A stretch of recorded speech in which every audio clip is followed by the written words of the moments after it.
What is up, my friends? We are back for the late night agenda as promised, and as always, we have a lot to go through tonight. We're going to be speaking about the performance earlier on today, of course, and we're going to be asking what went wrong and could we have seen this coming? What can we do in the future? And what does this mean, of course, for the summer transfer window, if anything?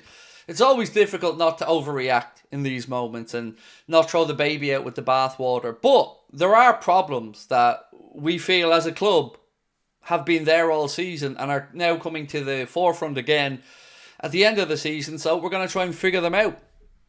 Again, not to be looking for scapegoats on a defeat or anything, but we can't just keep burying our heads in the sand and pretending that everything is brilliant. There are things that we need to figure out, and we need to be better at moving forward. And I guess team selections, rotations, substitutions, who's going to get new contracts, who isn't. These are all the things I really wanted to talk about tonight. And I wanted to ask as well, where do you guys think the blame for that performance lays, if indeed you feel there is any blame? So that and lots more to come up over the next hour or so. I've been watching, reading, looking at a lot of stuff since the game, and I think the consensus is pretty much the same. It was a shambolic first half, and we left ourselves with too much to do in the second half, and ultimately we only looked like we were really interested in the game after we were behind and Arne Slot had to roll the dice. Ryan, how are you, bro? And said, hey Craig, complacency goes quickly. It does, and I'm trying to figure out if this is complacency, because there was a comment from Roy Keane, Ryan, and I think it summarises everything pretty well, and normally I disagree with a lot of what Roy Keane has to say, but speaking at half-time on Sky in the game, he said, Liverpool are playing like they're a mid-table team waiting for the end of the season. They're not even smelling or sensing danger. Liverpool defensively, my goodness. And I think he has a point. It did feel like these players were out there going through the motions in the first half. Macca's fantastic goal aside, I can't really disagree with Roy Keane on that one. And I don't know if it's complacency, Ryan, or if it's, I don't know, laziness or whatever. But either way, it was just an unacceptable performance in a period of time where there's been more unacceptable performances than good ones. And that's something I think we can't bury our heads in the sand. You know, we can't. We have to address that there are failings here and there are problems. And yes, we've done well this season. We've been the most consistent of an inconsistent season. But I don't know, man. The PSG game, the cup final, there's just too many recent poor performances for me to just say it's down to one thing or another. It's a problem and we need to talk about it. Tom, how are you? Said, was out for the game, watched the highlights, not overly worried. I know we weren't at our best. However, it's not often we make 3 mistakes and be punished for each one. Fans need to be patient. So, Tom, let's be honest, mate. It's far from one poor performance. We were shambolic in the League Cup final against Newcastle. We were the second best team over 2 games, pretty much, against Paris Saint-Germain. And there's been games this season that we've won where we probably shouldn't have. I don't think this is fans overreacting or needing to be patient. I think this is fans being concerned with the level of fatigue that seems to be on show, or the level of a lack of fight spirit. It's just, we're so one-paced, man. It's, you know, we jokingly called ourselves second half FC for most of the season, and you get to today, Tom, and it was just underwhelming, and we lacked so much fight in the first half. And yes, there was mistakes, no denying that, but mistakes, we can say they're individual mistakes, but they're mistakes that were 3 in 20 minutes and from very, very senior established defenders. I don't think we can just say trust the process and move on. I think we've got to be honest about it and say this needs a major addressing in the summer. And I don't have the faith that he's going to be backed enough, personally. But look, I always appreciate people not wanting to be overreactionary. I can be that at times, Tom, but I think, you know, this was the latest in a run of poor performances for me. Stevie Boy said Chiesa should be playing more, but if Mo leaves, are we confident Chiesa is a suitable replacement? No, I'm not. I agree with you on the first part, and I think most of us would. and I certainly want to see more of Chiesa. But in no world under Arne Slot do I think all of a sudden he's going to become the guy if Mo leaves. And look, that there is a conversation that I wanted to have tonight about that as well. About the Virgil situation, about the Mo situation. You know, I'm not trying to say one bad game and our minds change here, but they're not exactly making the case at the moment for giving them more money, or in a situation where the contracts still aren't signed, they're not exactly... I feel like they're giving an out to the club here to maybe sell this. Well, you see, season, tiredness, fatigue. I don't know, man. I don't know. And I just know my head's a mess at the minute with what's going on at the club. And it feels like, again, we're going to win the league and somehow we still feel deflated. Nolly Pop, thank you, bro. Appreciate that. That's exactly what that performance today was, my man. 100%. Tom said, as a player myself, I know what it's like to be dominating a league and trying to get yourself up for every single game. It's difficult. I agree with performances haven't been great recently. So look, I played at a good level as well. And if you get to the 3-4 games, Tom, as you said, as a player, and it isn't working, you're going to have to look around and ask serious questions in that dressing room, right? You're looking for your leaders to step up and be honest about this. And Arne Slot's post-match interview, for me, Tom, was anything but honest and sincere, and I feel like we're trying to bury our heads in the sand. He said we weren't fatigued against Newcastle, we looked shattered. Today he said that we were great in the second half, but neglected to kind of mention that reason for that was because we were desperate and we threw on a load of attackers, went to 3 at the back, and were pouring forward. I think the real question here should be, Tom, what is Arne Slot's style of football? And if it is this build up from the back, sideways, backwards, really slow, really methodical, I don't think we're going to enjoy it. And I don't think it's going to work. You know, we need to get back to starting games quickly and just pounding opponents into submission, whether that is with physicality, whether that is with pressing, whether that is with attack is the best form of defence, whatever it might be. But in that dressing room at the minute, Tom, and I'm glad you spoke about being a player yourself, because it doesn't smell right to me, bro. It doesn't feel like everything in that dressing room or around the club is as upbeat and as happy as maybe people would like the outside world to believe. That's my take on it, Tom, anyway. But I do appreciate your insight. And, you know, all views are welcome, mate. So thank you. Ryan said, completely agree, Craig. We are chucking balls in stupid areas, not paying attention. It's like our defenders were lost on how to tackle our clear lines. So the robber one particularly annoyed me today, Ryan, because there was a great camera angle that Sky had of it right from behind where Robbo cleared it. And all you can see down the line was 2 Liverpool players who had potential to create an attacking opportunity. I don't know for what reason Robbo thought to play the ball back across his goal was the best thing to do. It just, I don't get it. Virgil needs to stop as well. Virgil needs to stop this nonsense of not finding a Liverpool player. I'm getting a pain in my arse with him stepping across and just clearing balls out or booting them without looking where it's going. It is frustrating to the extreme.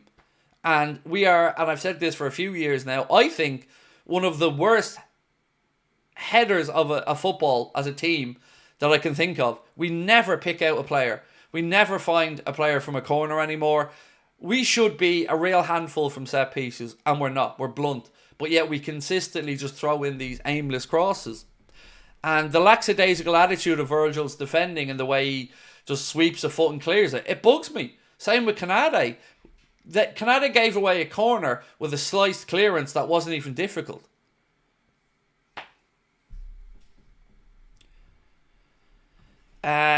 CJV Edit said, Craig, what do you think we should do lineup-wise against West Ham? Well, pray Alisson's back. Because today was one of the first days I really felt some disappointment in Kelleher. I didn't think that today was a good day for Queeveen whatsoever. So I would say hope Alisson's back. Put Bradley straight into the team. I think you can see the difference Conor Bradley made when he came on today. I thought he looked really good, really sharp and really positive. Harvey Elliott, again, I'll make the argument that Harvey Elliott at the very least should be getting a better chance from the bench and a sooner chance from the bench. And if we really want to have an honest conversation about West Ham, we have to ask, should Salah start? I think that is a valid question at this point. Should Mohamed Salah automatically just keep starting games when he's gone through 4 now where he's ghosted, and a few others where I don't think he's played particularly well, but has had a penalty or a goal in them, and that always glosses over. So there are questions that I'd like some answers to. And on the Salah one, at what point do we start to say Arne is just letting him coast? You know, it's difficult when you're talking about somebody who's done what he's done this season.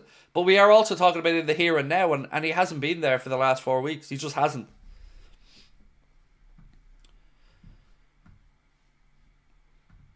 Same problem suffered this time last season and the season before, on-field intelligence and leadership. But we were told this season that one of the reasons we weren't playing the swashbuckling, all-attack, 100-mile-an-hour style of football was to prolong our season and to make sure that we didn't burn out in the second half or latter part of the season. And it's difficult to tell at this moment in time whether we're burnt out or whether we're just lacking in drive, because it just looks flat.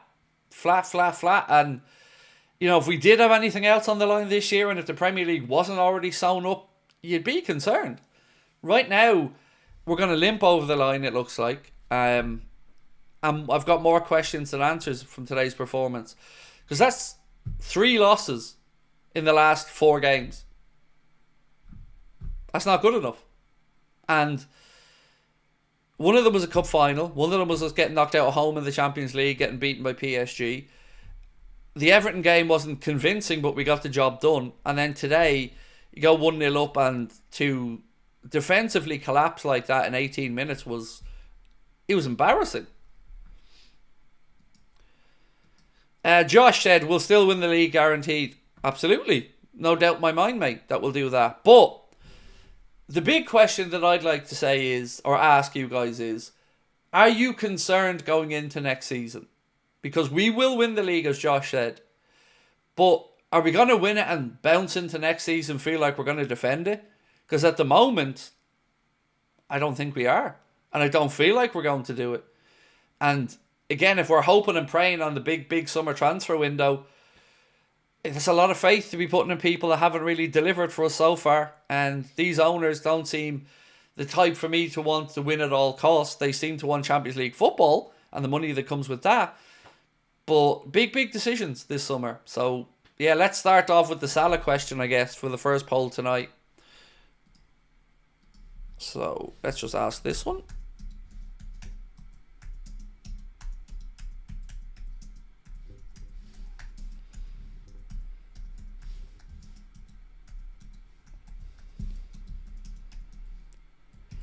Right, so should Salah start against West Ham? Yes or no? We'll let people vote on that. What I would say is there's no excuses of us now. There's no fatigue excuse. We're playing 1 game a week. 1 game a week pretty much from now till the end of the season. So we cannot be hearing fatigue. That's horseshit. Plenty of time for recovery. Plenty of time to plan. 1 game a week. I don't want to be hearing about players being tired or fatigued. They shouldn't be. Professional athletes should not be tired playing 1 game a week or overly tired.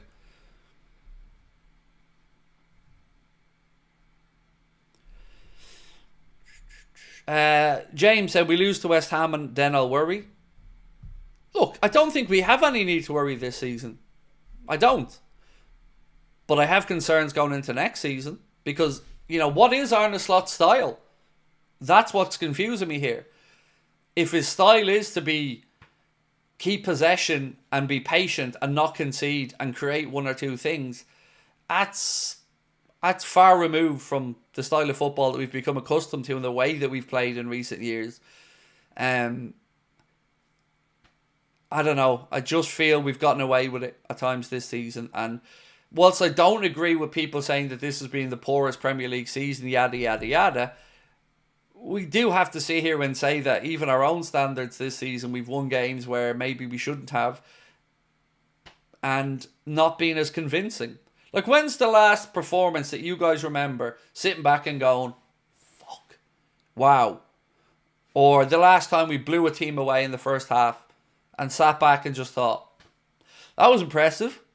I haven't felt that in a while.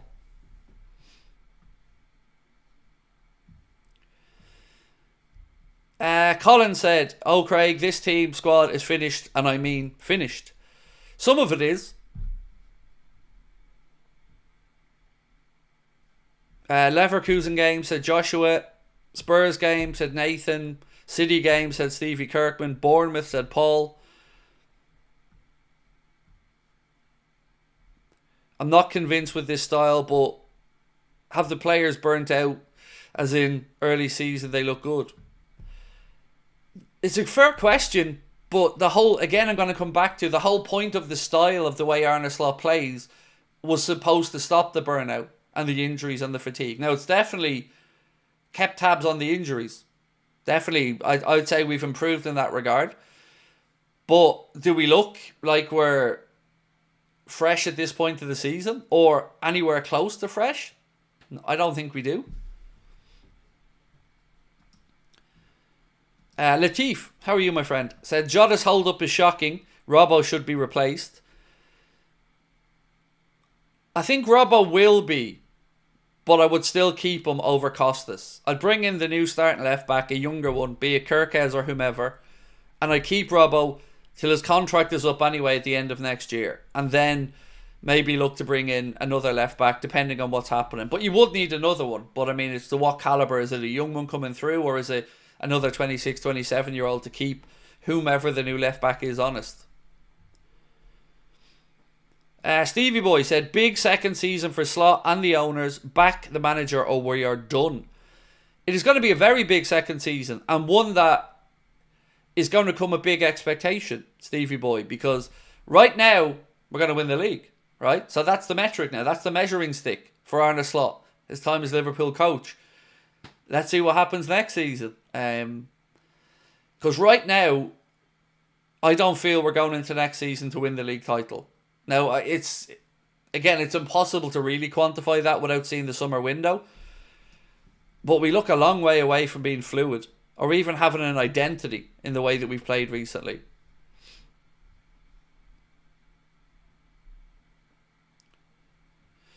And Nollipop said, so you think the morale has been shattered dropping out of many competitions? It's an interesting point you've raised, Nollipop. It was a tough week before the international break, mate. There's no denying that.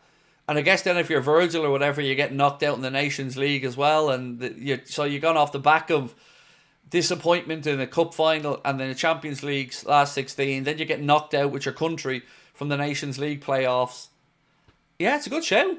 But that's where you want the leaders in the dressing room, right?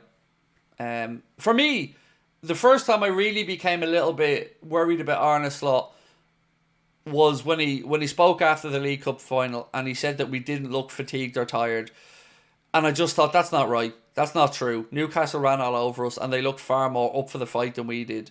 And that was the first time I thought, is he just covering bases here? Because it didn't sound like what we'd looked at. Lee Thompson, how are you, Lee? Said, I hate to say it, but Mo's second half of the season performances, I'm not sure I'd be renewing. I think we let him go and rebuild.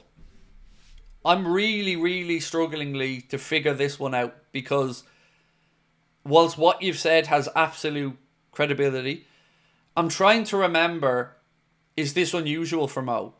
And I don't think it is.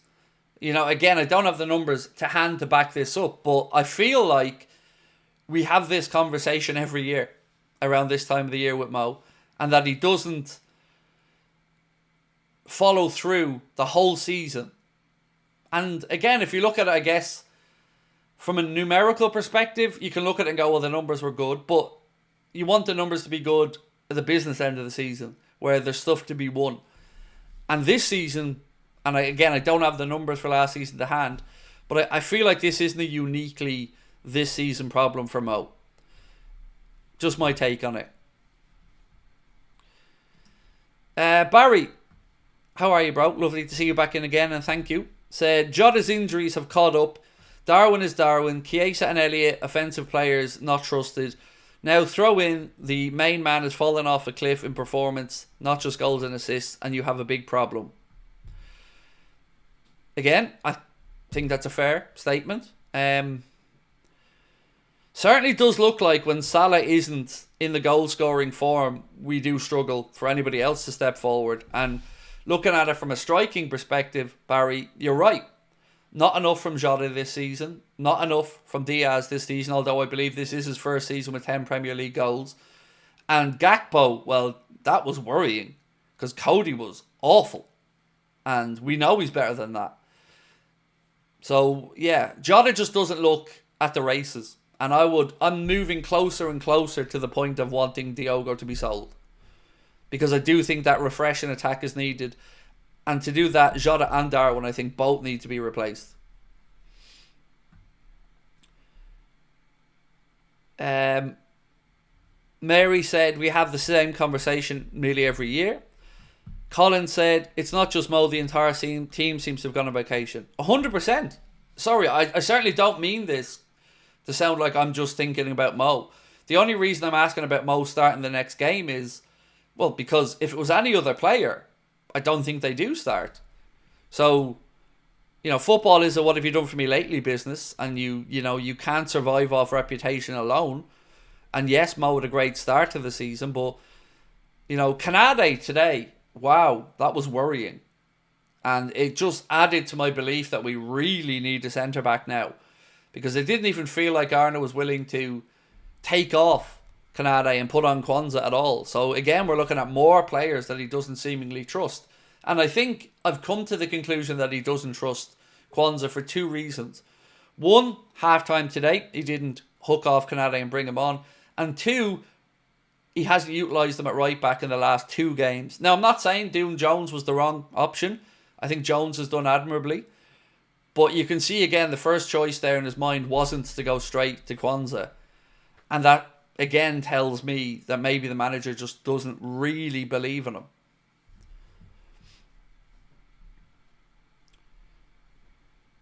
Paul said, Slot's getting like Klopp at the end of last season, not dropping players for poor performances.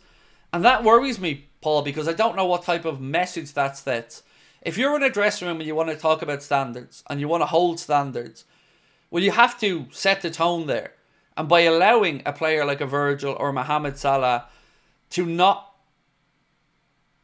reach those standards and you don't drop them, well, that's because of two reasons. One, maybe bias and favouritism towards the player. And two, and most importantly, this is the reason, a lack of real options.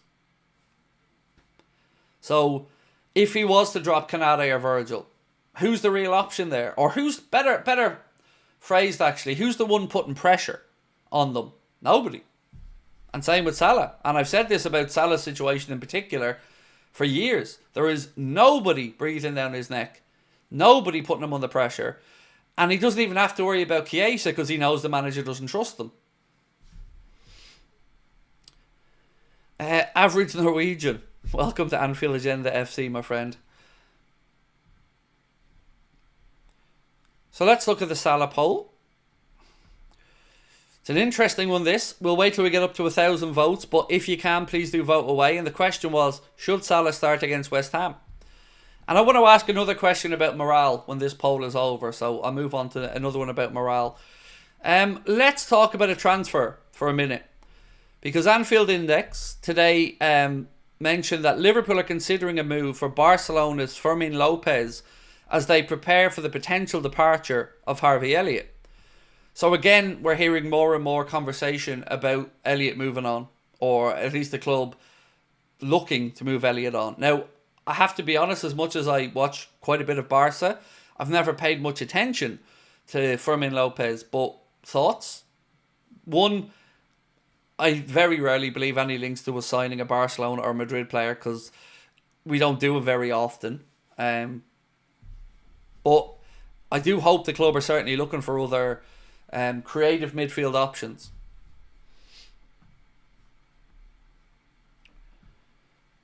Sam Lewis said, giving up Salah's wages would free up wages for Frimpong and Kirkes combined.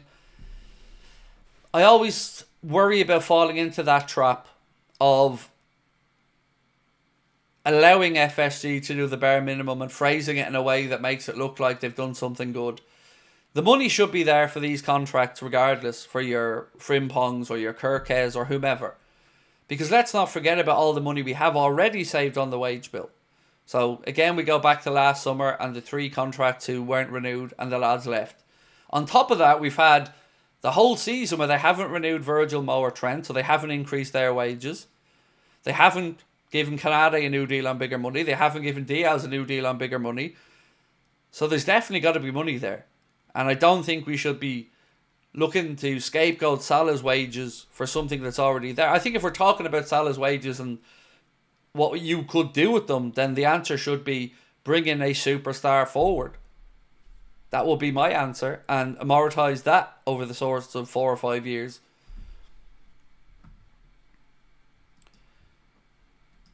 Stevie Boy said, so Mo hasn't had a good month, all of a sudden people don't renew. People forget about, we ain't winning this title. So, again, I don't think there's been much don't renew. But it's not really in our hands, Stevie Boy, right? So whether you say renew, I say renew, Nolly Pop says renew, and somebody else doesn't, it's not your or my decision. It's the club's decision. And what I'm worried about, Stevie Boy, is that the narrative now will make it easier for Edwards to not renew Mo and Virgil. It's almost like 2 months ago, the fume would have been so bad that there would be no way they could do it. Now, when we've seen a performance like today and we've seen Mo go 4, I think it makes the pitch for them to do it easier. Now, again, not saying don't renew, but I'm saying it's given them an easier job to sell that if these performances persist.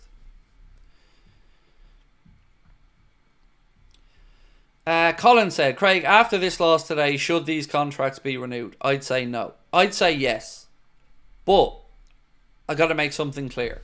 Would I renew Mohamed Salah? Yes. Would I renew Virgil van Dijk? Yes. But, and the but is important here, more pressure needs to be put on them. So we need another centre-back, a high-quality centre-back to compete. And nobody should be undroppable. We need another forward to come in and compete. And we need a young, pacey, attack-minded forward. I don't even mind if the end product isn't initially there. But we need somebody that can run at defenders and scare them. Because Diaz is all we have. Darwin can do it, but he's off. And centrally, he's not good enough anyway. Salah back in the day used to be able to do it. Now he just doesn't have the ability to really go by defenders. So that's my concern. Give them contract extensions by all means. But it's got to be backed up with proper pressure for starting places and a proper battle for it. None of this, we have Gravenberch, so we don't need any other midfielder bollocks. That just allows this type of staleness to develop. No competition.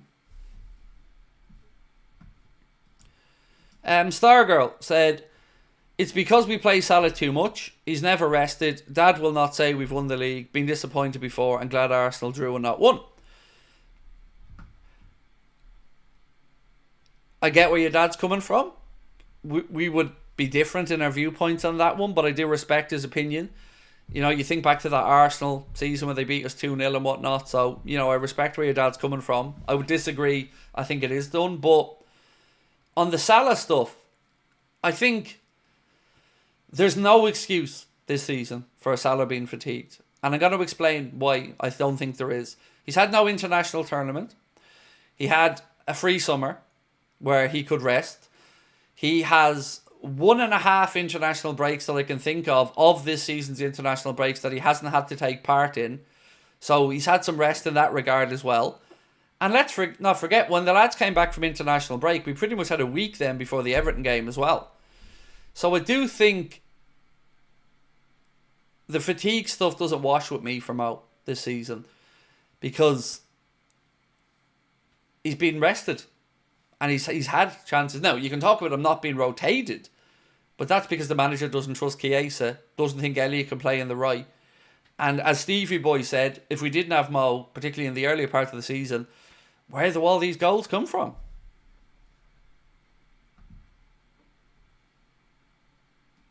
Whitehammer said, I truly think at the summer all 3 leave. Watch. I still don't know, bro. I don't know. I know it would be too much change in one summer for me. But, you know, here we are, 6th of April, and we still are none the wiser. Oh, have we got to the 1,000 votes yet? Nearly there, 990 votes, so we only need 10 more to get the 1,000 sample size that we like to try and grab.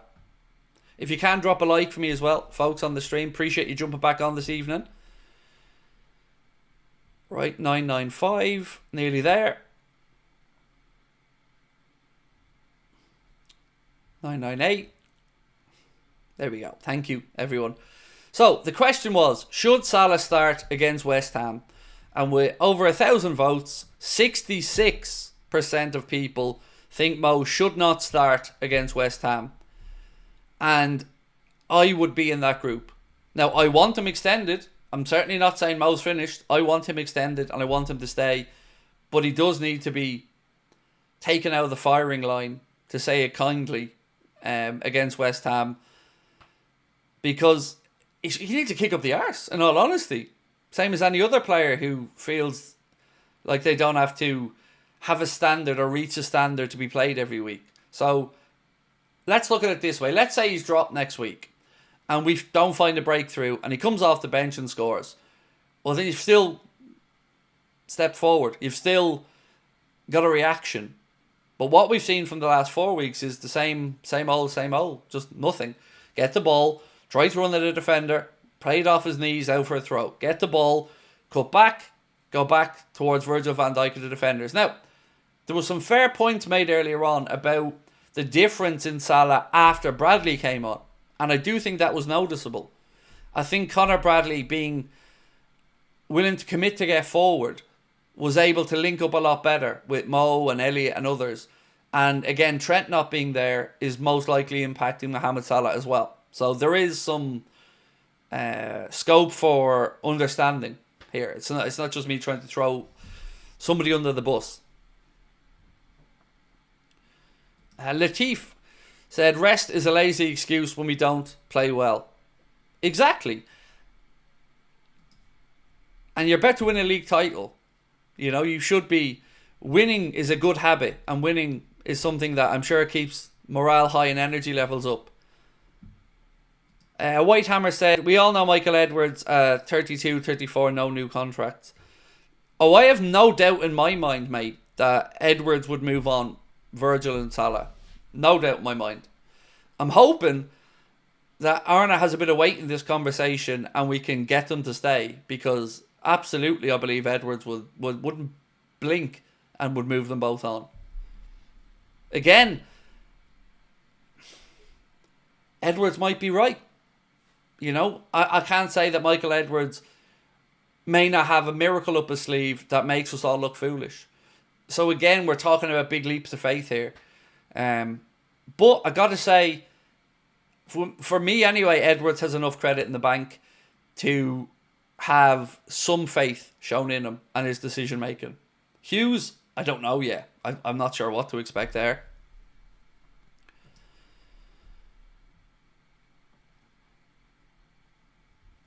Corbin, how are you, bro? Said, Salah has been impeccable all season, but he's extremely stubborn. But looking back, Klopp was stubborn and infuriating at times. Yeah, he's been very good. Tactically, I feel in the first half of the season, tactically he was spot on as well.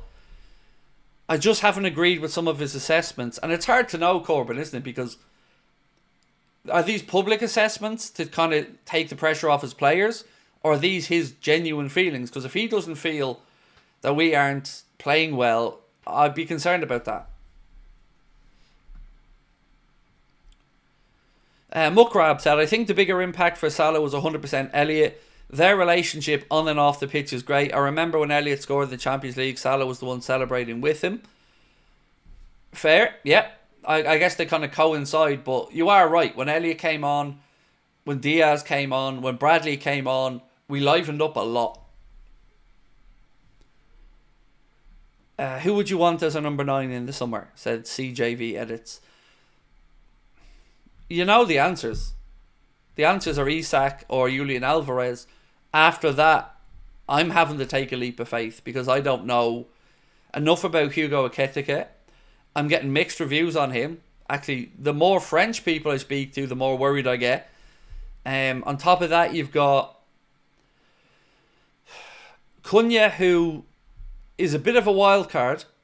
Šeško, who again is young and not extremely prolific. So yeah, there's no silver bullet that I can say this guy we can get and get done. Yeah, but look, we're not alone. You know, it's difficult to find that number 9 that gets you 30 a season. Frozen, thank you, mate, for being a member with us for 11 months. Really do appreciate you on that one. Hello, Craig. I still believe if Salah and VVD contracts were already renewed, we would not have had this conversation. Heads aren't in the game. Yes. Yes. Yes. Yes. Absolutely yes. 1,000,000% yes. I'm going to have a poll on that one at the moment, but 100% agree with you. I've warned about morale all season. I've warned about the narrative that these are professional players and that everything's great. And I just feel something's not right. And that was the next question I wanted to ask in a poll. So, 1 second.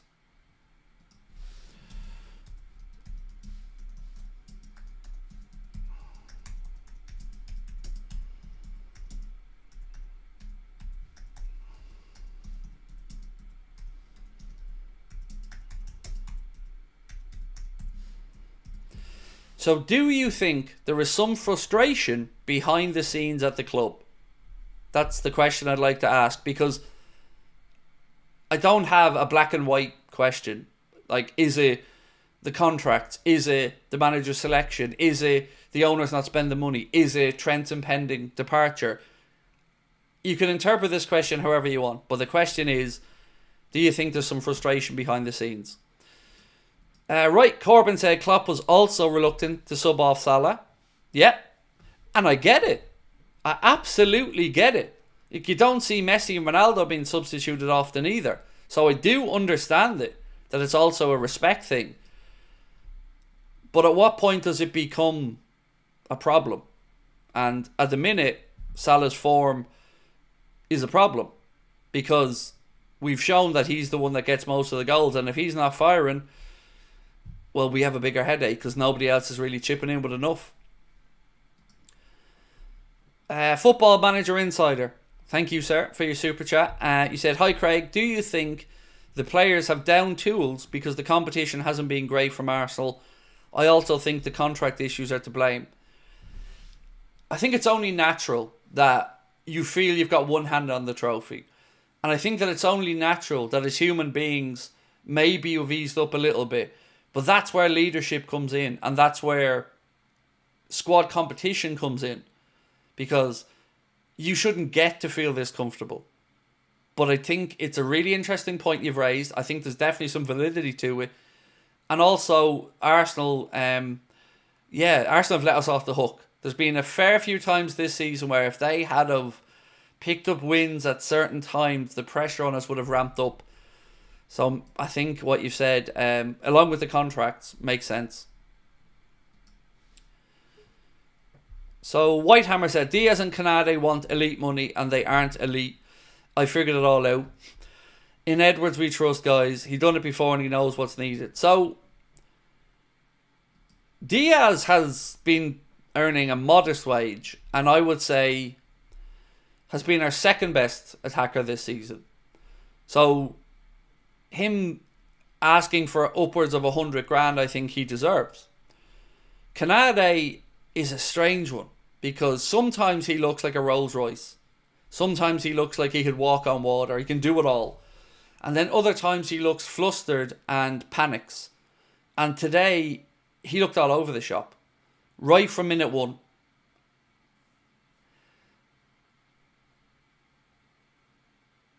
I don't know where to go with it. I don't know where my thought process is leading me with that. But again, I'm going to come back to, we need somebody there to make sure that if he's not at his very best, well then on comes Huijsen, or on comes Hato, or on comes Hincapié, or whomever, to be that person that puts the pressure on him.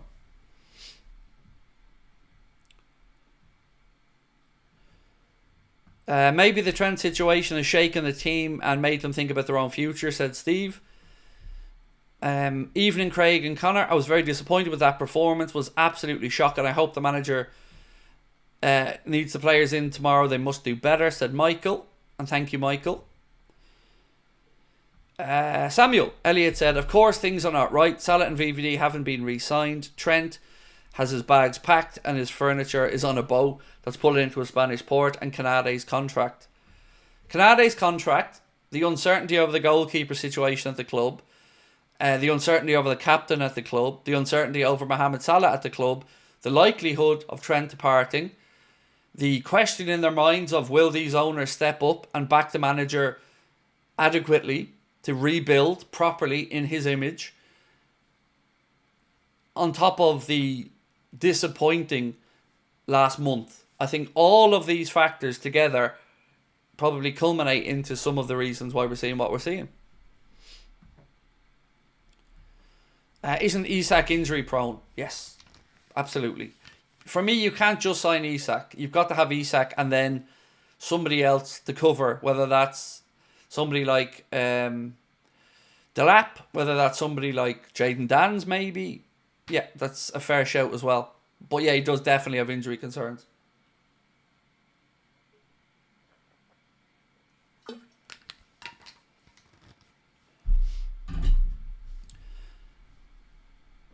One good thing about Canade is he seems to be able to play a lot of games, whereas in the past he could rarely play 3 in a row.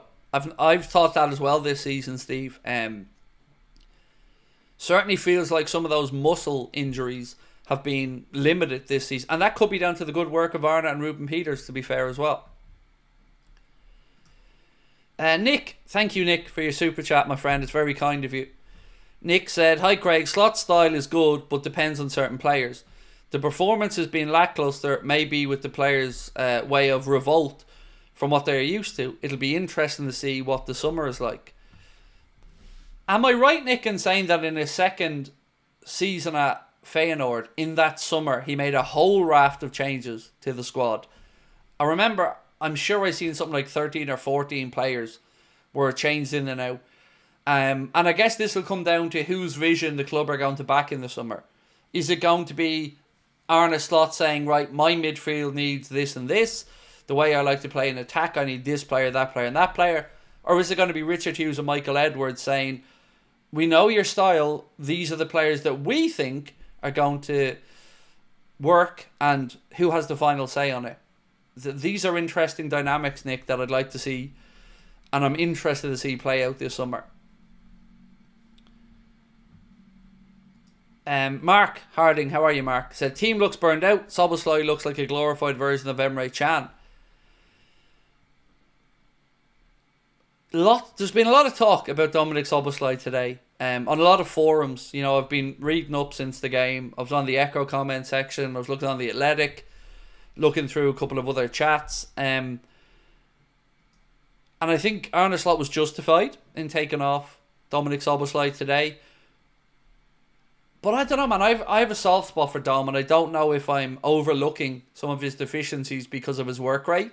I'm open to the fact that maybe I do have different standards for him. But I thought Maka showed everything that we need in midfield today. I thought he was incredible again. What a goal. What a work rate. There's nothing he can't do. He can drop deep. He can play between the lines. He can spot a pass. He can shoot. He's just brilliant. And also I'd seen a fair bit of criticism on forums around Gravenberch, which I found interesting.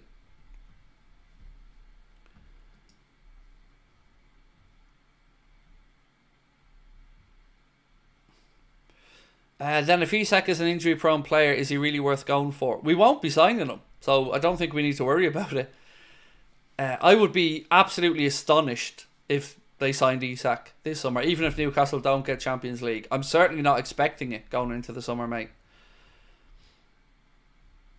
Craig Adams said, under FSG, we won't be winning any more trophies because they won't spend big.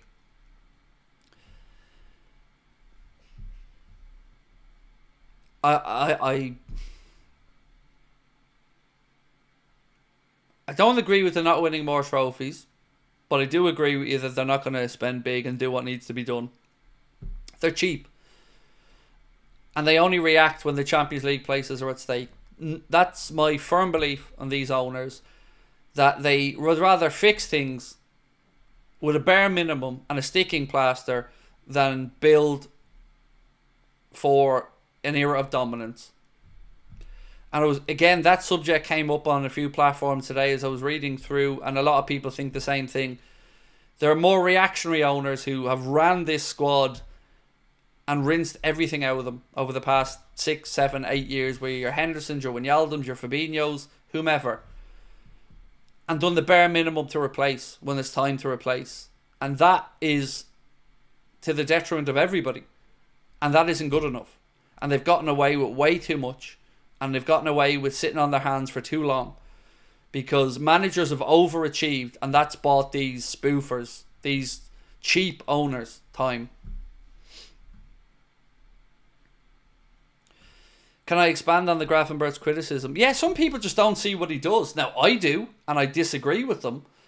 But some people think he offers nothing. Now, honestly, I couldn't disagree more. I thought he even looked comfortable and decent in the centre-back role today on the left side that he was playing. I just think he needs more creativity ahead of him. And if Dom isn't supplying that, it's on Macca's shoulders to do it. But for me, I don't get that criticism at all of Ryan Grafenberg. I do believe he's been played too much. I do think we need the other option to keep him at his peak and to make sure that in games, let's say, where your Plymouth's away, you could have a Bajcetic or somebody to play that role. But I don't agree with any of the Grafenberg stuff. I think he's been really good.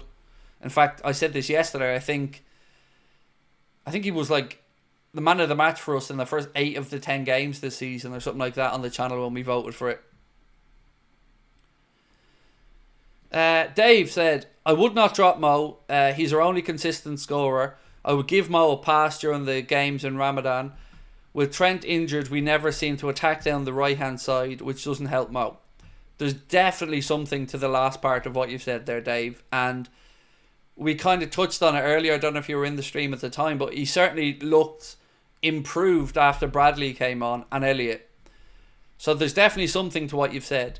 I don't think anybody should automatically get a pass.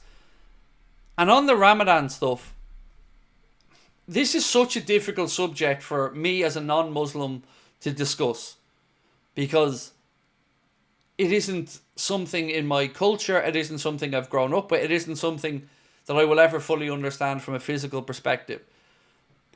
But where I do find it difficult to have any sympathy is that the club know this. The club know that we have a player who observes Ramadan, or a few players. And for that reason, it only increases the fact that we should have another option. Because if Mo can perform to his peak, which is absolutely understandable given the lack of nutrition, isn't that even more of a reason that we need to have that good backup forward option? That if clearly he can't be at his peak, somebody else can come in there and at least have the work rate needed. So, I find it difficult, as I said, to talk about it because I'm not somebody of the Muslim faith and I don't understand the toll that it takes on these players. But I also don't like using it as an excuse because we know this going into the season. Ramadan doesn't just sneak up on us. It's same time every year. Every club has players these days in the modern age that observe different religions from different parts of the world, and I don't know, maybe other fans do have these conversations. I've never been in the Arsenal fan forum, so I don't know if they have a player or two who they feel at this time of the year it impacts them in a negative way. So it's a tough one for me to discuss. I'll always open up and bow to anybody of the Muslim faith in the chat who has a far greater understanding of this than me. Nathan Allen said, Slot doesn't trust some players. It's unacceptable because they were the ones who scored and won us games in last game, Elliott and Chiesa. The Elliott and Chiesa stuff is definitely in the negative column for Arne Slot this season. I think he's been too pig-headed in that front. And what does he want? Again, 8 minutes from Chiesa today. give him at least fucking 20. Give him a chance. Like, you see what he did in 8, right? Came on, had a shot saved, had another one blocked, and created 2 or 3 more chances. If that doesn't say that the kid at least wants to be out there, I don't know what else to say to the manager.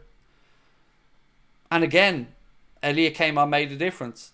Exactly like we'd all thought he would. And again, we're hearing straight away, well, he might be sold in the summer and we're looking for replacements there. Light Master Lee Xbox Guru said, hey Craig, love the show. With FSG looking to buy La Liga Segunda club, do you think they will be funds for us in the summer? 100% yes. One thing you've never heard me say about FSG is that the money that they're spending elsewhere impacts us. I've never accused them of that. I've always tried to be fair and balanced on that. I've said maybe the retention and the priority may not be with us all the time. But I would always say that, yes, these things won't negatively impact us. Like, I don't think what happens at the Red Sox impacts what happens at Liverpool or vice versa. Other than from the owners' determination for one to succeed, maybe, or the attention they put on it. That my concern would be more that than the financial side of it.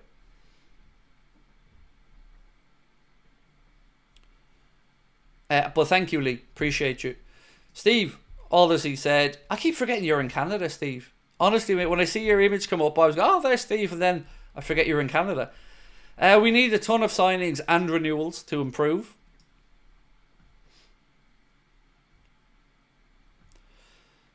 Colin said, Craig, the entire team has dropped off since Christmas. That's what I was mentioning earlier on. Like, when's the last time we had a game where any of us feel like we were brilliant? And we left that game thinking, job done. I was good, wasn't it? Or a game we had won after an hour and the manager was able to make some cushy substitutions. So again, we've had 800 votes. We need to get up to 1,000. If you can, please do vote on the question. Do you think there is some frustration behind the scenes at the club at the minute? Because it smells a little bit off to me.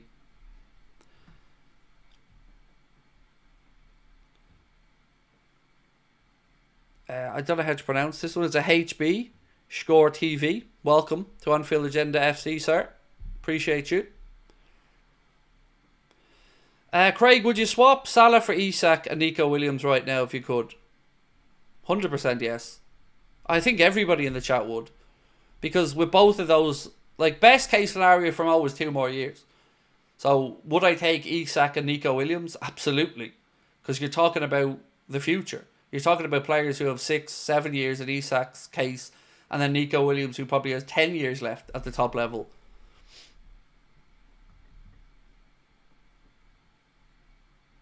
You lived in England till you were 43, till you were Craig's age. So maybe it's time for me to emigrate, Steve, because, you know, I've been thinking a lot about that in recent months. Ian said, Man City game and Madrid game were the best games. They were very good. Yeah, and the game against Leverkusen, again at home, that was a very good game. But that feels a lifetime ago right now. John and Tom Verner out to Craig, would you sack Arnott if we bottle the league from here? Oh, God.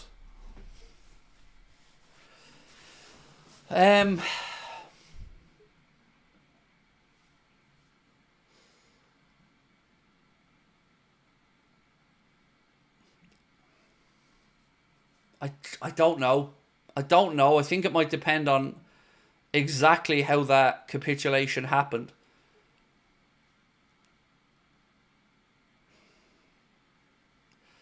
I can't definitively say no, but I don't think I could definitively say yes either. I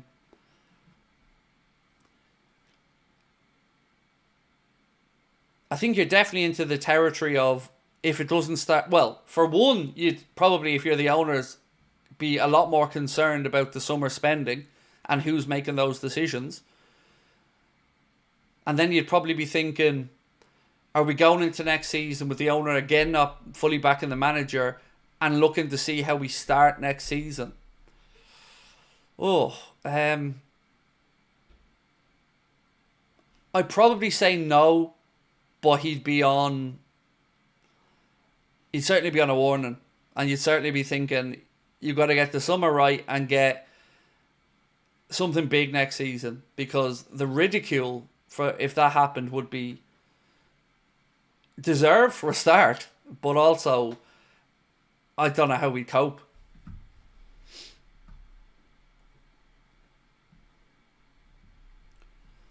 Can you see a world where Chiesa stays at Liverpool next season? I don't know what to think on it, because his father reckons he's going to be here and he wants to stay here.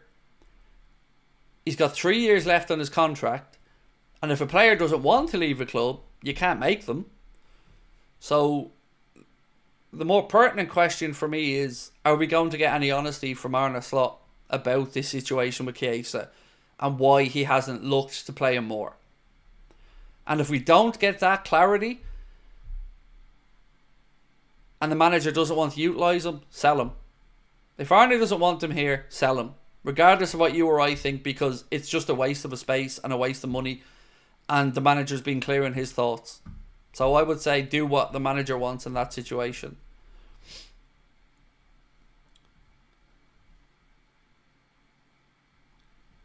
You would rather see Chiesa stay than Slot? Wow, that's a big show. I wouldn't. You know, let's not forget, we're about to win the league. And he did that with no backing. He's doing this with no improvements to the squad that fell away last season and didn't recover and didn't win the league. So, as disappointed as I am about today, Arne Slot has still done a very, very, very good job. And to win a league title when nobody gave us a sniff is really impressive. But that doesn't mean two things can't be right at once, and that you don't feel a little bit deflated with how the last month has unfolded. Are you worried about the summer window? Of course I am, mate. It's FSG. I'm absolutely worried about it. I'm worried about it for a few reasons. I'm worried about how long it may take to move some of the players on to free up the money and the space for the players they want to bring in. I think it'll be interesting to see if we do anything in that first 10-day short window of the transfer window. And it'll be interesting to see how ruthless the club are about admitting which players they want to move on. But we want it. We need it done quickly. We need a definitive summer where people aren't second guessing themselves. There's a plan and it's executed and it's done quickly. And the manager gets as much time as he can with the players. Right, we're only 40 votes away now from 1,000 for the do you think there's some frustration behind the scenes. If you haven't voted, please do. And by the way, thank you to you all for jumping back on tonight. I really do appreciate it, because I don't know about everybody else, but I've been seething since that game earlier on. And that Manchester derby was all kinds of shite as well. That was awful. Awful game. It's like both of them could care less. The draw was suiting both of them. Shocking game.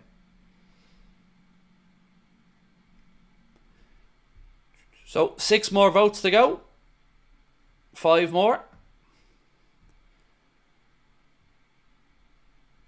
Right, thank you. So we asked, do you think there is some frustration behind the scenes? And 91% of you guys said yes. And 9% said no. So 9 out of 10 of us feel that something's not right behind the scenes. And I appreciate you being honest with that, because I feel there isn't. Now, I don't know what it is. It could be a culmination of things, but something doesn't smell right. And I won't for 1 second believe that there isn't some frustrations in the dressing room about futures, the direction of the club. And I'm going to say it, the owners. The owners. I asked this question earlier on. Why do we not hear Arne Slot asked about Chiesa by the journalists? Genuinely. I don't think that's a question that's too underhanded for them to ask. I think it's a very fair question for a journalist to come out and say, Arna, why do you feel you can't start Chiesa in games? Or Arna, why do you not seemingly want to play Federico Chiesa or bring him on to change a game? And I'm sure his answer will be something about the few minutes he got here and a few minutes there. But ultimately, I want to know if the manager doesn't trust this player or not, or if he was forced on the manager. If there's any journalists watching, please ask that question, because I'm telling you, it's one all of the fan base want an answer to. And I get it, you don't have to ask it in a snidey way or anything, but it's a question that I can't believe you haven't been heard asked more. Barry said, uncertainty is the enemy of a stable business, but at Liverpool apparently mass uncertainty all over the place is the way to go. It really doesn't affect morale, it really doesn't affect morale, confidence, performance. Honest, it doesn't affect anything. So Barry, I know you run businesses. I run one myself, although probably not to the levels of your own life, but I know I want as much certainty and planning in my business as possible. I want to know what the next 6 months to a year is looking like. I want to know what the industry is going to be like. I want to know what way YouTube is going. I want to know what way advertisers are thinking. I want to know what my sponsors are thinking. So I agree entirely. You know, businesses thrive on certainty, but not for these owners, because cheaping out has saved how much money over this season? Not getting the contract sorted out? Millions.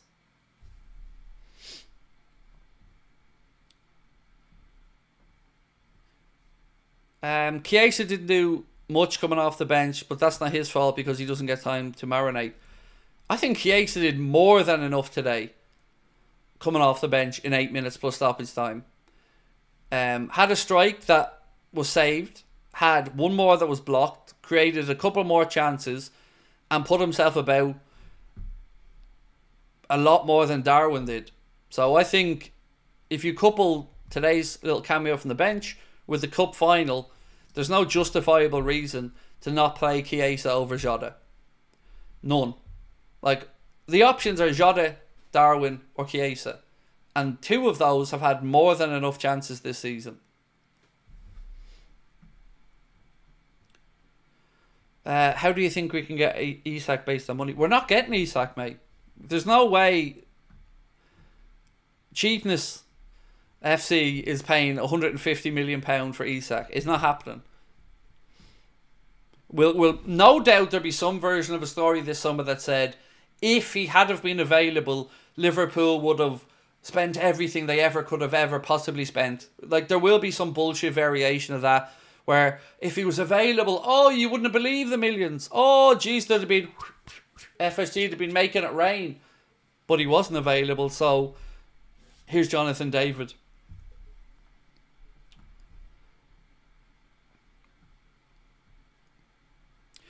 Maybe they're all set a list of what they can ask about. And that is the problem, Carl. Like, there is a world where, yes, journalists, like we've seen, I think Melissa Reddy say, the club weren't allowing questions about trans future. And that's why I keep going on about media and football clubs. Because nothing should be out of bounds except personal stuff. Anything based off sporting merit or of players' futures should be able to be asked. And the fact that clubs are powerful enough or too powerful to be able to say no, these things aren't being asked is a problem. And the fact that so many of these journalists are willing to pretend to actually do journalism, but really just throw out softball questions with the same quotes every single week that actually informs us of nothing, is a problem. I keep saying this. Look at American sports. You're not going to get clubs owners telling journalists that they can't ask a question about why this player isn't playing or why that contract isn't done. In England, for some reason, the press cowers when it comes time to asking Liverpool Football Club questions. And by press, I mean the ones that cover the Liverpool patch. Either they're... So what if they're not allowed to do it? Write about it. You might not be able to ask the question, but you can fucking write about it. And you can say Slot not playing Chiesa is a piss take. And you can say that these owners have to back him massively in the summer. and you can ask questions rhetorically and find a way, but they don't, because they all survive off the club's good grace. And that's the problem. It's not freedom of the press. It's you keep playing along like a good little boy and don't rock the boat, and you'll keep getting the access. And if you do rock the boat, and if you are a dissenting voice, and if you do ask difficult questions, then you're over in that pile there with Anfield Agenda of the, we don't need you, we're not going to give you any room, anything. You're just persona non grata. That's a fucking problem. But apparently, these journalists won't admit that. We all know that they're only in that stadium because they won't rock the boat. I know people who fill me in on what happens on a match day and what they're doing and who's scrolling on Twitter and who's working away in there and what they're moaning about. Like, it's fucking comical that these people actually think they can look down on the rest of us and call themselves journalists. You're not. Journalists would actually ask the tough questions. All you lads do is parrot what the club wants you to, play softball questions and hope that you still have access next season.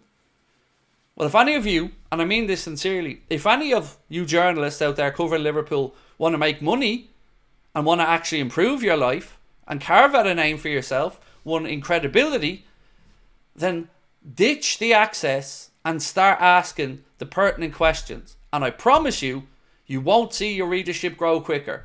It will be unbelievable. And I know I'm right on this, because there isn't one. There's our channel and one or two others, but we're not journalists. Somebody that has the platform would make a fortune by speaking up for fans and actually standing up for fans.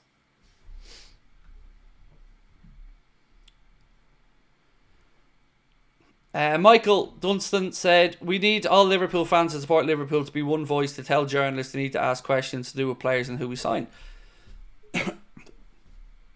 Look, journalists are rightly getting,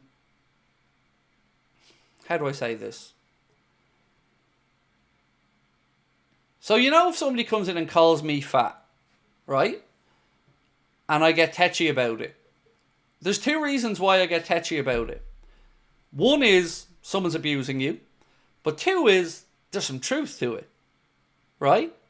So when these journalists are being called out on social media and then they're cry-arsing back, it's because they know there's some truth to it. Because if there's no truth to it, you definitively fight back with the reasons these people are wrong. But they don't. Because they know there's some truth to it. And they know. They know. They're not idiots. They know. So somebody needs to stand up and be that guy.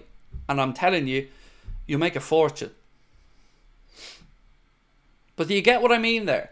Like, the things that sting us the most generally have or are based in reality or are something that we worry or think about ourselves. And that's why I think they're all so touchy.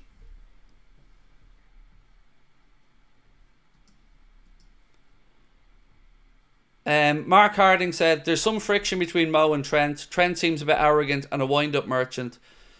There's also something to do with the captain's role and Trent being a big baby over it. I'm guessing, though. I can't get a read on Trent, so I don't know. I find it very difficult to get a read on Trent as to the type of personality he is. I think he's an introverted kind of guy that has confidence but is also certainly insecure in certain ways.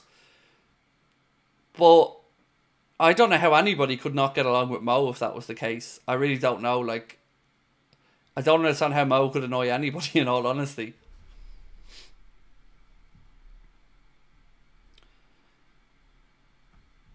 Steve said, we're like the Japanese Grand Prix today. Nothing happened for 90 minutes.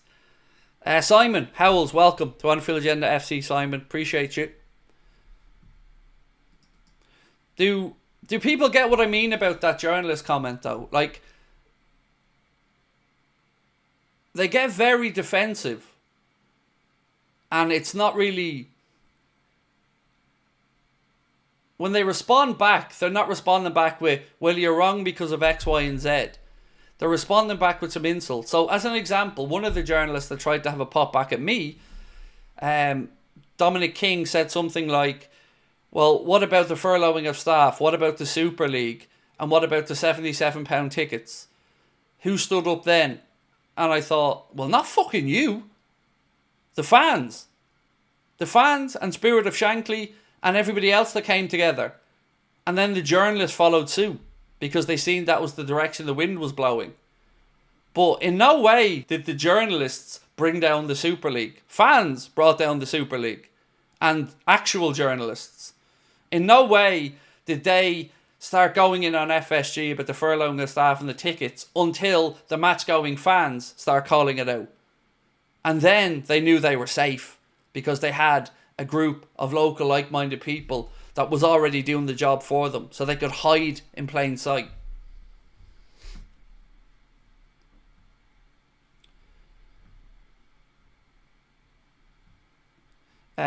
Smokey said we need to get rid of Nunes and Jota in the summer and buy an out-and-out striker, someone Isak or someone like him to do well next season. I love that journalist that called out 10 Lasso came out with all the stats. Yep. There's no criticism of FSG. None. From any of them. None. Like, have you seen the headline anywhere in any newspaper that covers Liverpool, FSG must stop being cheap? Have you seen any variation of that on any website of a paper, a magazine, or anything like that? Doesn't happen.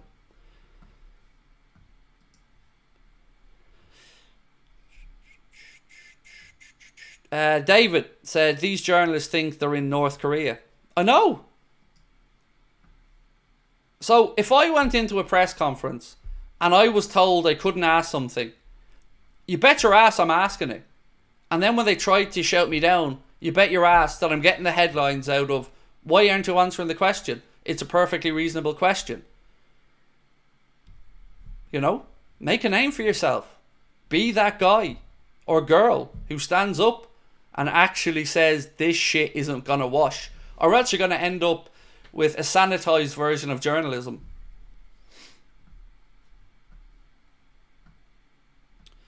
John and Tom Werner out said, Craig, I truly believe we need to sign either Alvarez or Isak.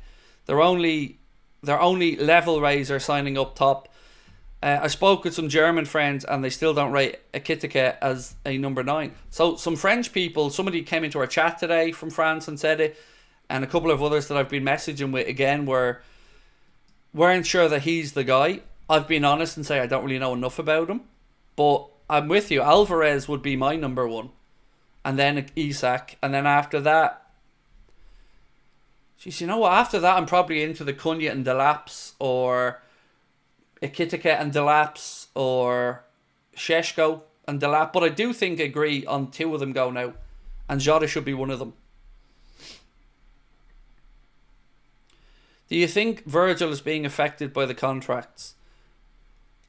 I'm going to say yes, and I'm going to explain why I'm going to say yes, because he's been so insistent that it isn't. And that for me makes me feel like he's overcompensating. Because every time he's asked about it, he keeps going out of his way to say how relaxed he is. And I don't believe it. And I don't believe it for a few reasons, because I know when he goes home and he's got a family and nobody knows where they're going to be living in the summer, that's going to be a question. Where are the kids going to school next year? You know, do we need to buy a property somewhere else?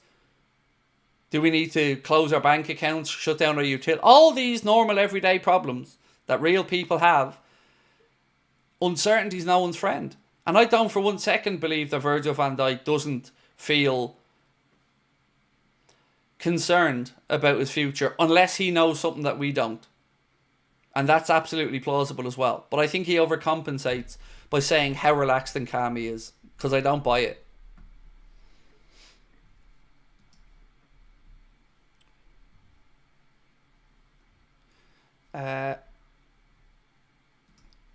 Wakas Ahmad, how are you, my friend?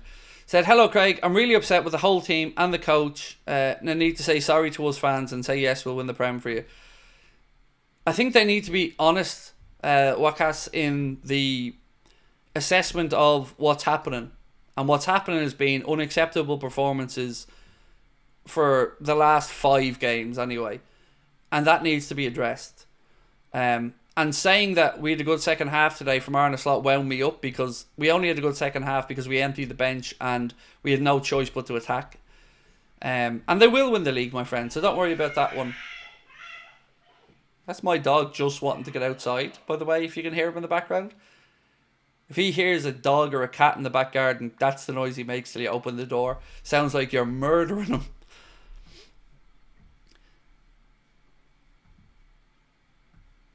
Do FSG pay certain journals directly? I don't believe so, and I've never accused them of that.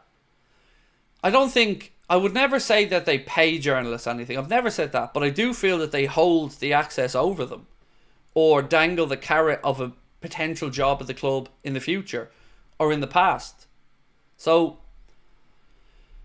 I don't like to call out names here because I know how sensitive some of the journalists are. But let's look at one of them as an example. Let's call him unnamed journalist who doesn't work for a major outlet, who doesn't work for the club, who only has a paid platform and video content and has access to the ground, where no other journalist has anywhere near that, nor would they get near it. Like, if we're going off credibility, readership and viewership, then I deserve a place in that media room more than some of these people, or the Anfield Rap deserve one, or whoever. But they're there, and they're there why? Because they don't rock the boat, and they're there because of relationships that are pre-existing. But it's not based off merit, and this is what annoys me. People always think a lot of stuff is based off merit. It's not. It's based off who you know and not rocking the boat. And again, got to be careful about using names, because I'm sure these sensitive souls are watching.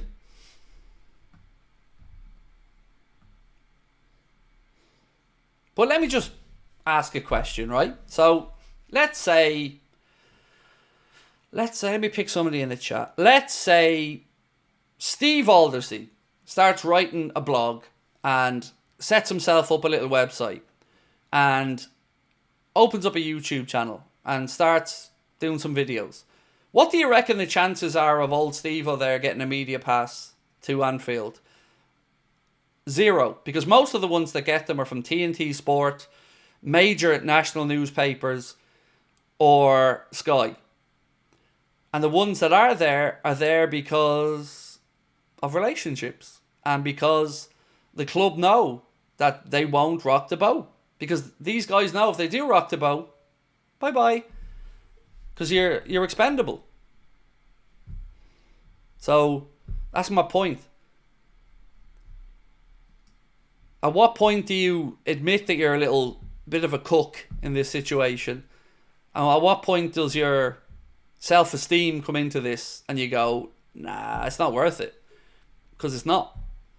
Like, I wouldn't do what they do if I couldn't be honest. I'd rather just sit here and talk to you rather than have to parrot some bullshit that I don't believe.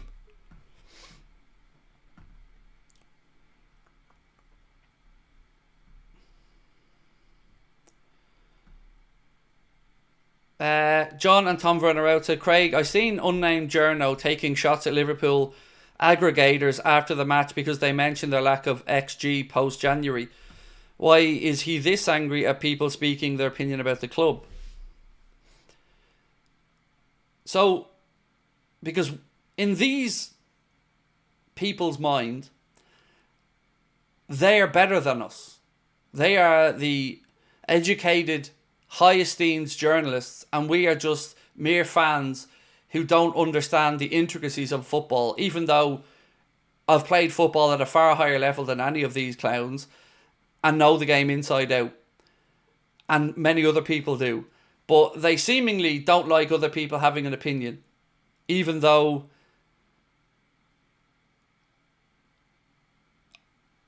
there's not 1 ounce of originality in most of their writing. So, unnamed journalist doesn't like aggregator accounts, but wouldn't really exist without their highlighting their work. And that's the fucking arrogance I'm speaking about. How many of you see stories from journalists based off Anfield Sector, Anfield Watch, Anfield Index, fucking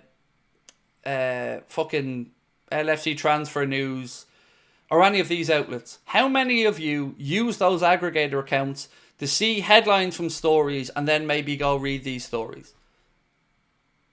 Hand on heart. Put your hand up if you do. Let me know. Because I think these lads provide an incredible service. And yes, there are going to be times certain things are taken out of context. But Romano does that. He did that last week. We were talking about this. Romano absolutely threw Mateus Cunha under the bus with his half quote. And these aggregator accounts promote these journalists' work, and they don't give them anything but grief over it. And without these aggregator accounts, without your Anfield Sectors, your Anfield Watches, your LFC Transfer Rooms, you don't know half of these fuckers exist. Be honest, you don't. And that, again, is arrogance. Because they don't see what side their bread's buttered on. And I'll always stick up. I mightn't agree with all the aggregator accounts, but I know they provide a good service to Liverpool fans and correlate a lot of news and give people an opportunity to find more of what they like. And the journalists should be grateful for that, in my opinion, instead of looking to shoot these people down all the time. Demetrius, how are you, bro? Nothing wrong with Salah, but he's 32 and needs a rest. Slot needs to trust and use our bench more. Bradley is class. I would never play Trent again. I definitely agree with you on the last part. That was the wrong one. It was this one I was trying to bring up. Sorry, Demetrius.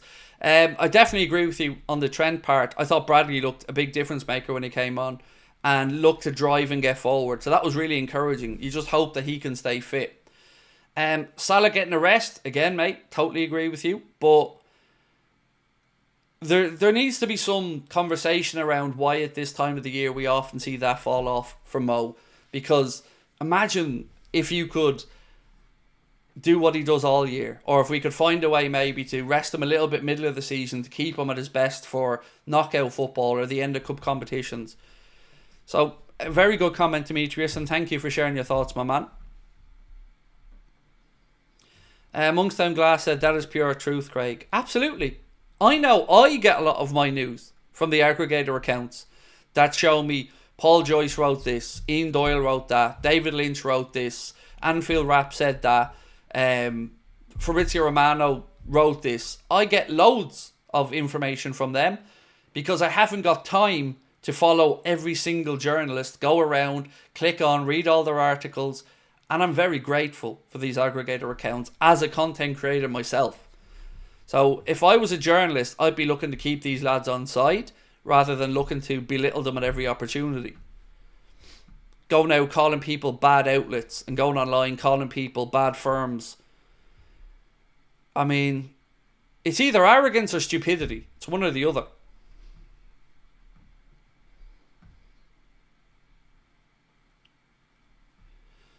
Steve said there's a few good analysts out there too. Absolutely there is. Like, before, like, look at Base June to Red. Before he started working with the Tompkins Times and that, and he was ploughing his own way through. Simon Brundish was another good one.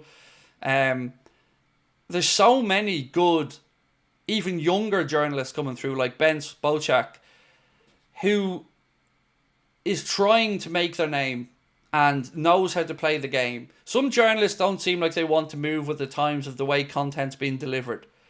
And I get it. You know, if you're from an era where the match-going journalist with the write-ups about the game was really important and it was a lot of fans' only way to read about what happened over there, but times have changed. And if you don't want to move with those times, you're going to be consumed by everybody else when they move forward. So move with it or shut up.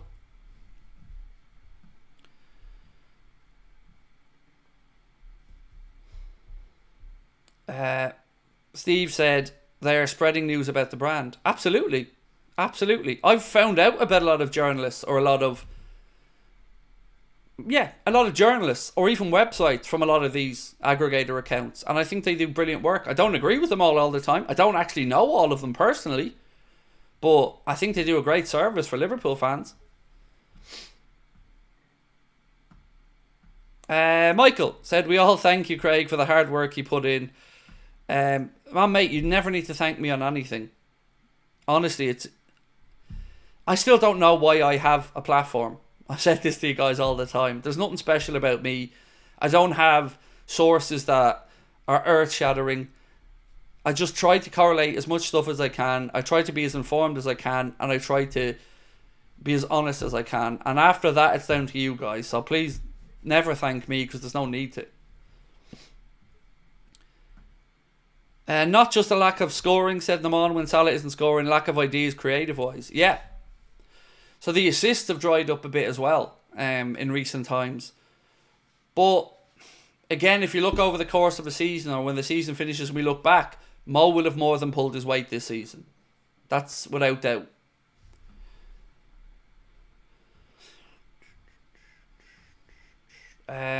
This won't hinder our chances of winning the league, right? No, it won't, mate. Especially, like, if Arsenal had have won at the weekend, it might have made you a little bit more tetchy, right? But ultimately, it's another game week gone by. There's 7 to go. And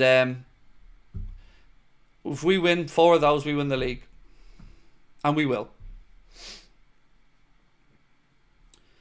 Monkstown Glass said, the chat has been fabulous tonight. Thanks to everyone. Made me lying in a hospital bed so much better. I hope you're okay, my man. And look, I agree. The chat's been brilliant lately. I've really, really enjoyed it. I feel it's been a real honest assessment with people giving their honest views. I don't always agree. You don't always agree. But I've really enjoyed the balance. I've really enjoyed the interactivity of it. So yes, thank you, everybody, for that. Chris Hewitt, welcome to Anfield Agenda FC, my friend. Appreciate you joining us.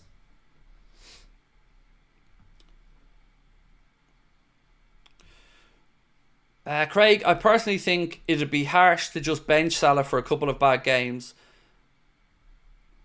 But that's... I don't understand why, mate. It's not just Salah. Anybody who has 4 or 5 bad games in a row should be taken out of the firing line. However, Chiesa and Elliott bring a new flame to the field. You can't just keep banging your head against the wall either, though, man, and saying... just keep throwing it, put them out every week, do it, go on, doesn't matter, because I don't know what message it sends as well, Petter. You know, if you're not delivering out there and you're not being held to account for it, why should anybody else try and give a damn? You know? So if he's not performing, sometimes a kick up the arse is what any of us need in life, or a little reminder that, you know, there are other options.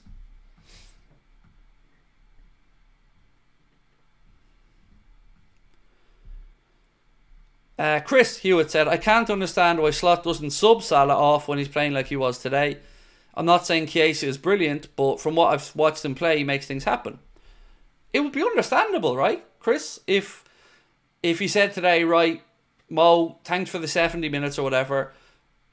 It's not happening at the minute. We're going to try something up. We're going to mix it up a little bit. Maybe even if he brings Diaz across to the right for a while and try Mo central. Just do something to try and mix this up. Because I would say the problem we have with Mo is that he's too far away from the goal at the minute, and trying to play him in isn't working. For whatever reason, whether it's the relationship with Trent not being there, we're just not getting him into the areas where he can do damage, which is in front of goal. Ian Greenstreet said, Salah, Jota need to be benched for the next few games. See how Chiesa and Elliott get on. Do you think that we're having any sort of chance to win that game at half-time or even drawing it? Not win it, no. Did I think there was a chance of a draw if we got an early... Look, let's say that Jota chance goes in. Then I think we get a draw. Even at the end, if you're being honest about it, in one of those half chances that drop to Elliott where he hits the bar, or Chiesa's shot is saved by Leno, one of those could have gone in. So a draw was now the question, but I didn't feel we're going to come back and win it, no. Barry said, I said that earlier, Craig. Diaz can play well on the right. He has in a few games there. But when you become a legend of the club and arguably the best seasons of all time in Premier League, you should have more leeway. But he has had more leeway. He's had 4 weeks of leeway. A cup final, he didn't show up. 2 legs of the Champions League against PSG, he didn't make a difference. A Merseyside derby, he didn't really make too much of a difference. They're all big occasions, mate, and he was played in every one of them. So, look, I just think if you want to have credibility as a manager and a coach, standards need to be kept, and players who aren't performing to them, no matter their status, need to be held to those standards, or you're letting the standards of the club drop, and you're saying it's okay to not do what we know you're capable of doing. It's understandable that if someone's form might drop off, they're human. But that's why they need to be taken out of the firing line for a while and, given a breather. So it's not about throwing Salah under a bus, but it is about being honest about what we're seeing.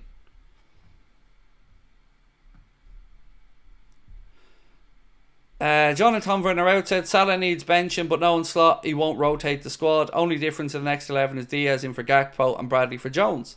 Lack of rotation is costing us. It is costing us, but we'll still win the league. So it's a weird one right now. Look, ladies and gents, I'm going to say goodnight and I'm going to go record the news video for the morning. We will see you guys tomorrow, 8:45 for the late night agenda. Again, thank you to everyone that came back on tonight and joined us. Appreciate all of your support. If you want to come and see us for our live shows, as always, you can scan that QR code to get your tickets. And appreciate everyone who's got them already. Appreciate you tonight, folks. It was really kind of you to come back on and have a chat with me. Appreciate all of your input. And much love. We'll talk tomorrow. Thank you. Bye-bye.